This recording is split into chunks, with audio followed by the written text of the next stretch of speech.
ഈ വീഡിയോയിൽ നമ്മൾ മനസ്സിലാക്കാൻ പോകുന്നത് ഡൈനാമോ ഉപയോഗിച്ച് എലമെന്റ്സ് എങ്ങനെ സെലക്ട് ചെയ്യാന്നുള്ളതാണ്. ഒന്ന്, നമ്മൾ റിവിറ്റിൽ സെലക്ഷനിൽ പോവുക. താഴേക്ക് വരുമ്പോൾ സെലക്ട് മോഡൽ എലമെന്റ്സ്. ഇത് ഒരു സിംഗിൾ എലമെന്റ് സെലക്ട് ചെയ്യാൻ വേണ്ടി.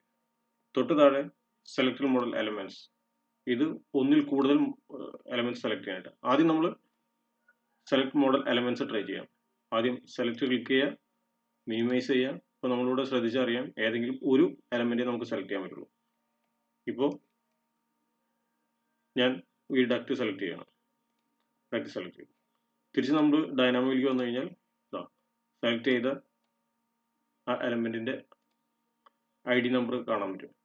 972096 എന്ന് പറയുന്നത് ആ സെലക്ട് ചെയ്ത ഡക്റ്റിന്റെ എലമെന്റ് ID ആണ്. നമുക്കത് ശരിയാണോ നോക്കാം.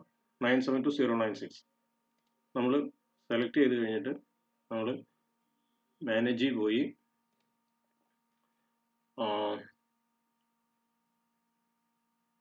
ID ഓഫ് സെലക്ഷൻ 976096 അതല്ലേ നമ്മളിവിടെ സെലക്ട് ചെയ്തപ്പോൾ കിട്ടിയത് 096.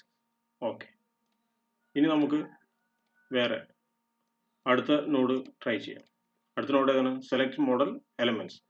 ജസ്റ്റ് സെലക്ട് ചെയ്യുന്നു, മിനിമൈസ് ചെയ്തിട്ട് ഒന്നിൽ കൂടുതൽ എത്ര ഡക്റ്റ് വേണമെങ്കിലും നമുക്ക് സെലക്ട് ചെയ്യാൻ പറ്റും. അപ്പോൾ അത് സെലക്ട് ചെയ്യും. തിരിച്ച് നോക്കാം നമുക്ക് ഡൈനാമോ പോയിട്ട് 3 element ID.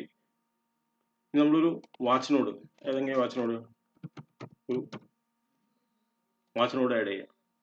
Watch node add ചെയ്ത് വയർ കണക്ട് ചെയ്ത് കഴിഞ്ഞാൽ 3 എലമെന്റ് സെലക്ട് ചെയ്യാനുണ്ട്. റൈറ്റ് സൈഡിൽ കാണുന്നത് നേരത്തെ പറഞ്ഞ പോലെ എലമെന്റ് ID. ഓക്കെ, അടുത്ത വീഡിയോയിൽ നമ്മൾ കൂടുതൽ സെലക്ഷൻ നോട്ട്സ് പരിചയപ്പെടുന്നതായിരിക്കും.